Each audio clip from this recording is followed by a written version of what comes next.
La place des femmes, c'est au foyer, c'est pas au travail. Le mari devra gagner suffisamment d'argent pour qu'une femme puisse rester au foyer et que le foyer puisse vivre correctement. Après ça, ce que disent les gens... Bonjour tout le monde. Souvent, quand je demande aux gens autour de moi de me nommer une femme philosophe, on me répond Simone de Beauvoir. Et quand je leur demande qu'est-ce que vous connaissez d'elle, on me répond On ne naît pas femme, on le devient. Mais qu'est-ce que veut dire cette phrase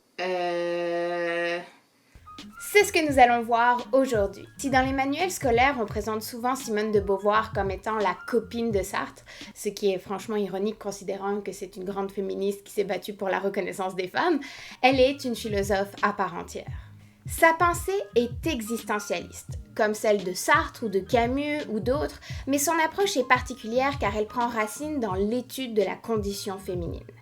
Sa grande œuvre, Le deuxième sexe, publiée en 1949, est pour moi un bel exemple de pensée existentialiste. Alors que souvent on étudie le livre plus petit et plus accessible, L'existentialisme est un humanisme de Jean-Paul Sartre, on en arrive souvent à mal comprendre la complexité de la pensée existentialiste. Souvent, on comprend que c'est une pensée de la liberté qui dit « Tout est possible, tu peux devenir qui tu veux, car on est libre et tout dépend de nous ». Mais ce n'est pas ça l'existentialisme, et de Beauvoir met vraiment en avant la complexité et les spécificités de cette approche philosophique, tout en l'appliquant à un cas concret, celui de la femme. Et c'est ça qu'on va voir aujourd'hui. En faisant le montage de ma vidéo, je me suis rendu compte que ma vidéo, elle était un petit peu trop longue. Alors ça, nous l'avons senti tous les deux. J'ai décidé de la diviser en deux parties. Dans cette première partie, je vais vous parler du déterminisme biologique et de la critique de Simone de Beauvoir envers le déterminisme biologique. Et dans la seconde partie, je vous parlerai de la critique de Simone de Beauvoir au freudisme et au marxisme. Fait que profitez bien de cette première partie.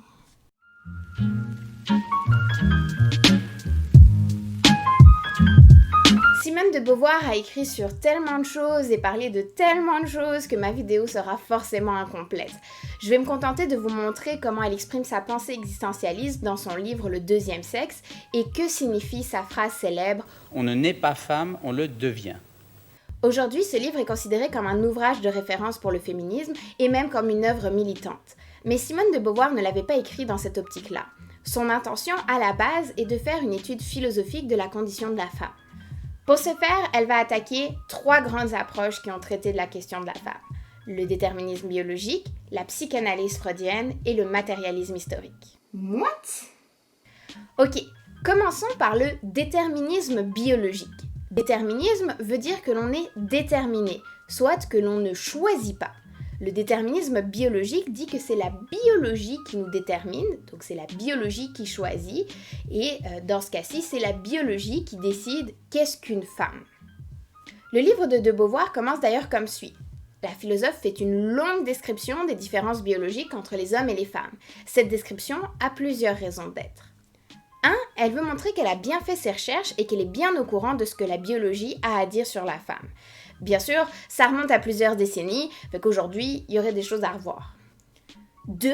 Elle développe sa première critique, celle envers le déterminisme biologique. Et 3. Elle présente ainsi une idée importante de l'existentialisme, la situation. Bon, recontextualisons. Simone de Beauvoir publie son texte en 1949. À cette époque, en France, les femmes n'ont pas encore le droit de signer un contrat de travail par elles-mêmes ou ouvrir un compte bancaire sans l'autorisation de leur mari. Fait qu'un long travail de recherche sur la condition de la femme par une femme, c'est nouveau. C'est très nouveau. Il faut comprendre qu'à l'époque, si une femme voulait être prise au sérieux, elle avait besoin de se baquer, s'assurer qu'on ne remettrait pas en question sa pertinence, chose que l'on ferait moins avec un homme. Pour le deuxième point, il faut aussi recontextualiser. Certains considèrent à l'époque que la femme, puisque biologiquement différente de l'homme, est inférieure à celui-ci, pas égale.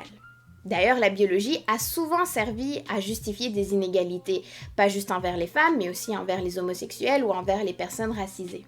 De Beauvoir reconnaît la différence physique. Elle dit même que la femme est plus faible que l'homme. Néanmoins, elle va critiquer le fait de justifier une différence de droit sur une différence physique.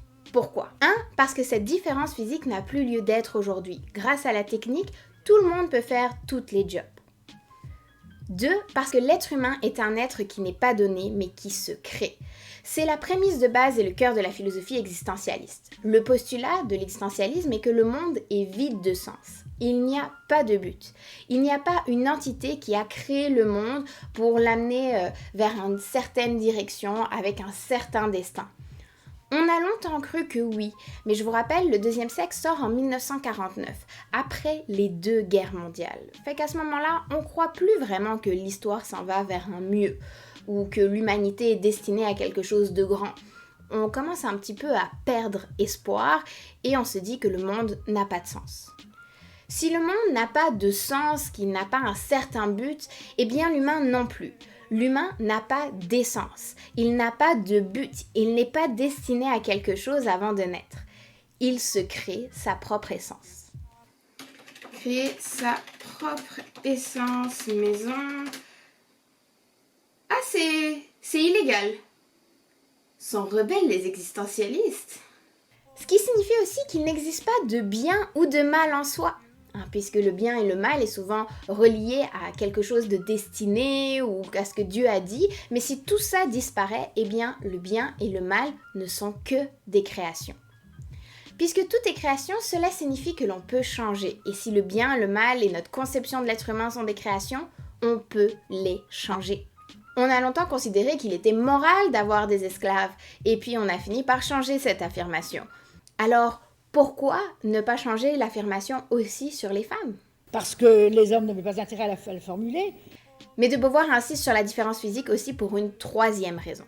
Le corps de la femme a une importance, et non pas au niveau des droits ou de la valeur, mais au niveau du vécu, de la compréhension de ce que c'est être un être humain. Le corps de la femme est un élément essentiel de sa situation. Notre corps est notre première situation et l'instrument de notre prise sur le monde. Qu'est-ce que ça veut dire? On ne vit pas le monde de la même manière selon le corps que l'on a.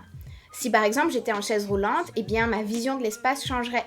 Premièrement parce que je serais plus basse, mais aussi je me poserais des nouvelles questions comme où se trouvent les ascenseurs dans cette station de métro ou comment rentrer dans cette boutique qui a une petite marche. Des questions que je ne me pose pas en ce moment. Et de la même manière, les femmes et les hommes ne vivent pas le monde de la même façon. Miss Wyndham, plus tôt dans la journée, qu'est-ce que vous avez fait?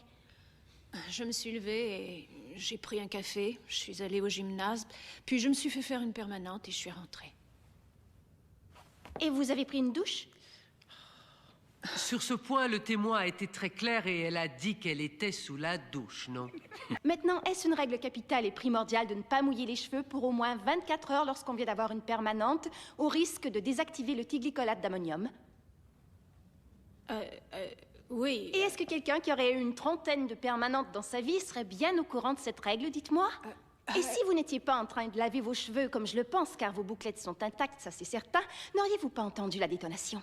Et si vous aviez entendu le coup de feu, Brooke Wyndham n'aurait jamais eu le temps de cacher le revolver avant que vous ne descendiez, ce qui voudrait dire qu'il vous aurait fallu trouver Madame Wyndham avec un revolver dans la main pour que votre histoire soit plausible. Est-ce que ce n'est pas ça? J'en profite pour dire que de Beauvoir, dans son livre, ne traite pas de la question de transidentité. Il faut dire qu'à l'époque, l'homosexualité est considérée comme une pathologie psychiatrique, fait qu'on est loin de reconnaître que les hommes sont nés dans des corps de femmes et inversement.